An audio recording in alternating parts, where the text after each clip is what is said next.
it. So like, should she or not? You know, some people when you give them pad, yeah, they'll be like, maybe you want to do something. Yeah, I know, the Nigerian. Yeah, so, as far as I wasn't buying the idea actually, but it's something very helpful to the society. So like, I'm actually proud of this whole thing. I'm proud of her. She's doing great. So I'm still going to ask the question: is this a one-time thing for you, or now that you see that this is actually a problem? A lot of people won't see it as a problem, but now that after doing this, you see that. I mean, I did go through the comments. A lot of people were like, somebody finally did this. Yeah. So is this going to be a continuous thing for you? Obviously you're going to have support, because I know it's going to be difficult. It's an expensive endeavor for a fact, but is this something you intend to do maybe monthly, yearly, annually or something?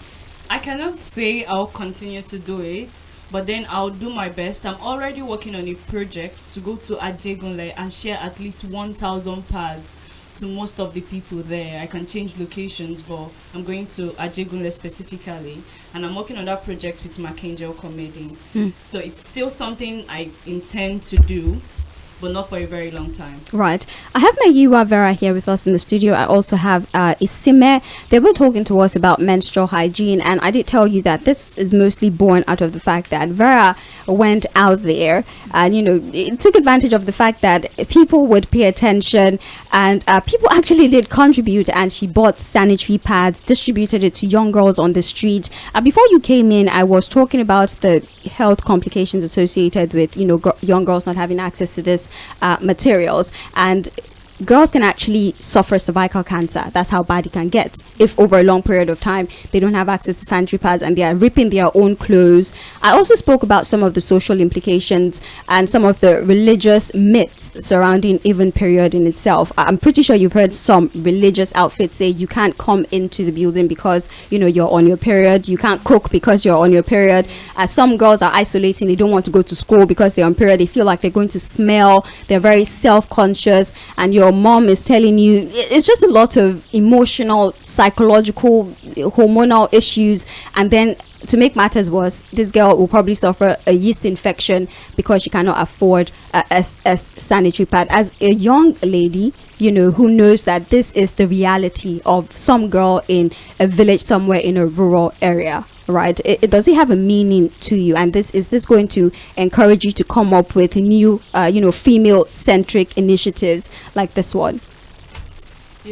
I've noticed that when they tend to use rags and tissue, they get infected, like bacterial vaginosis. They still don't even know what causes bacterial vaginosis, and it's not like it has a cure. You just have to keep taking probiotics to prevent it, right? So I feel like most girls are sick of this kind of infections, and they don't even know that it's due to poor menstrual hygiene that they are having this. So I'm hoping that I'll be able to enlighten some girls that don't have the knowledge about it to keep themselves. And funniest part is that some single mothers that are young and not able to take care of themselves are now training kids that don't even know how to go about it. So then I don't think it's just young girls that need the knowledge. We still need like some other adults around them. Yes, exactly. Right. Isima, we have less than 2 minutes to leave the studio, so I'll just allow you 1 minute to give like final words about this particular conversation. Like she said, even the adults don't know anything about this. We have 10-year-olds who are menstruating and they're being asked weird questions. Even the adults don't know what the period is all about, especially some men. I don't mean to stereotype, but say something about that finally, about how adults, those in the immediate environment of these young girls, need to play a role in taking care of these girls. I would say yes, they actually need to take a very good sorry, what was I supposed to say? A position on the matter. And I feel the parental the guardians should nurture them more about these things, especially on sex education, menstrual hygiene. Yes, please. Sex education is not a taboo. Please talk talk about it to your daughter. It's very important. Yes. Yes. And also, please, I don't know how, but the government should help us with the sanitary pads. Exactly. Yes. They really need to. I think in some other countries or something. For example, I think China or so, they do something like that. No, I think Scotland. Or a Pad a Girl or something. The Pad a Girl initiative. I heard about that. So, like, it will really help the girl child a lot. Right. Yeah. Okay.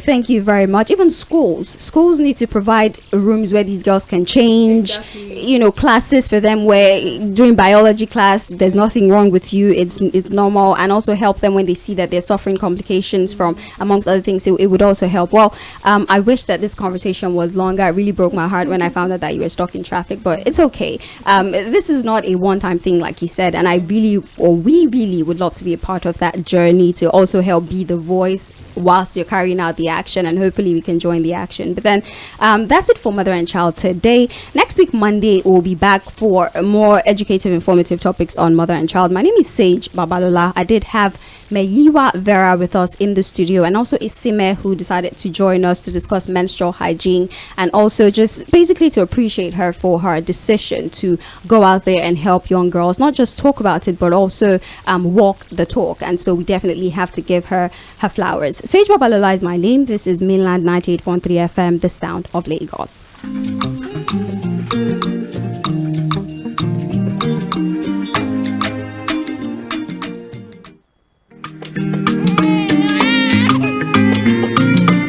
Are you looking